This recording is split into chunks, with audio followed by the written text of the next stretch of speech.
اعوذ باللہ من الشیطان الرجیم بسم اللہ الرحمن الرحیم۔ انسان جب مشکل میں ہوتا ہے، بے اقراری میں ہاتھ دعا کے لیے اٹھاتا ہے، آنکھوں سے آنسو بہتے ہیں، دل ٹوٹا ہوتا ہے اور لبوں پر صرف ایک ہی صدا ہوتی ہے، یا اللہ میری دعا قبول فرما۔ لیکن کیا ہم نے کبھی سوچا کہ ہماری دعاؤں میں اثر کیوں نہیں؟ وہ آنسو، وہ سجدے، وہ التجائیں، پھر بھی دروازہ رحمت کیوں بند لگتا ہے؟ حضرت علی باب العلم وہ ہستی جن کے اقوال صدیوں سے روشنی کا مینار ہیں، فرماتے ہیں دو چیزوں کا صدقہ دینا اپنی عادت بنا لو، ہر دعا قبول ہوگی، ایک علم اور دوسرا مال کا۔ یہ فرمان صرف الفاظ نہیں بلکہ دعا کی قبولیت کا راز ہے۔ نمبر ایک، علم کا صدقہ۔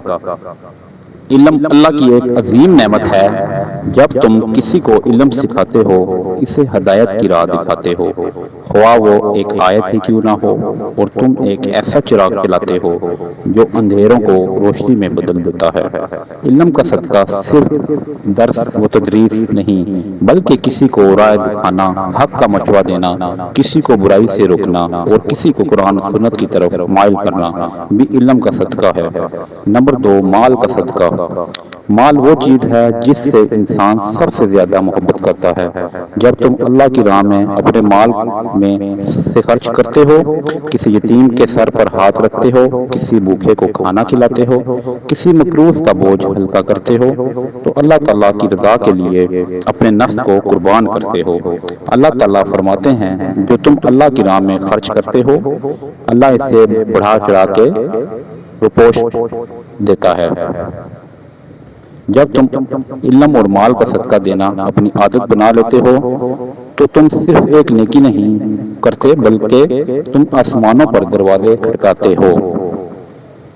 پھر وہ رب جو سب کچھ سننے والا، جاننے والا اور رحم کرنے والا ہے، تمہارے دعاؤں کو رد نہیں کرتا، تمہارے سجدے گواہی دیتے ہیں، تمہارا صدقہ گواہی دیتا ہے، اور تمہارا رب تمہیں وہ عطا کرتا ہے جو تم نے سوچا بھی نہیں ہوتا۔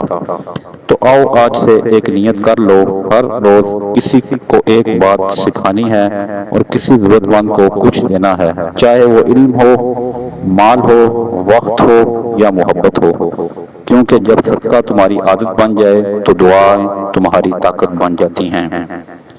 مزید ویڈیو دیکھنے کے لیے ہمارے چینل کو سبسکرائب کریں۔ جزاک اللہ۔